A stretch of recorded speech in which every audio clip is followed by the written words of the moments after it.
Okay, so grab a pad and pencil, sit back, relax, jot down any notes. I'll answer all questions at the end of this brief webinar.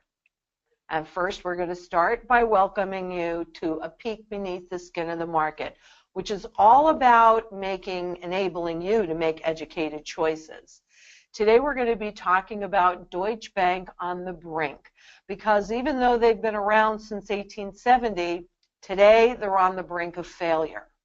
And the problem is, according to the IMF, that Deutsche Bank is the most dangerous, systemically interconnected bank on the planet.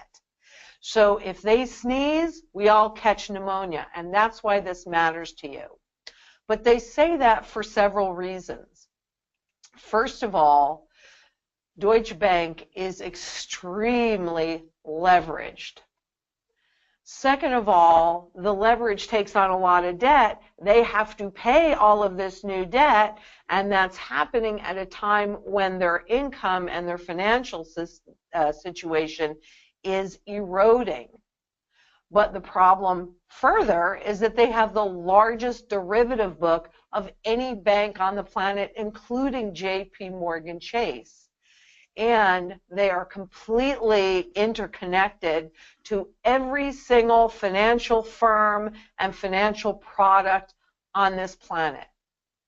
How bad is it? Well, they're talking about restructuring, but is that even really possible? How close are they to collapse? Can't they be bailed out? I mean, we've certainly bailed out other firms. Can they be bailed out? Well, these are the things that we're going to try and answer in this webinar. And we're going to do it by starting with the overall circumstance of the entire banking system. This IMF, now just a little quick reminder, the IMF, International Monetary Fund, all of its members are every Treasury Secretary and every central bank chief. So they have a very global viewpoint. And they're talking about the rising risks just recently. Now, I've underlined what they said, and then you'll see the translations come up.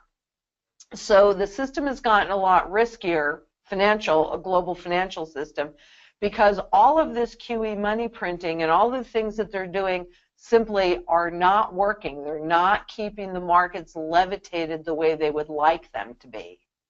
In addition, you have what's happening with oil dropping so low and the slowdown in China that is creating a lot of debt defaults.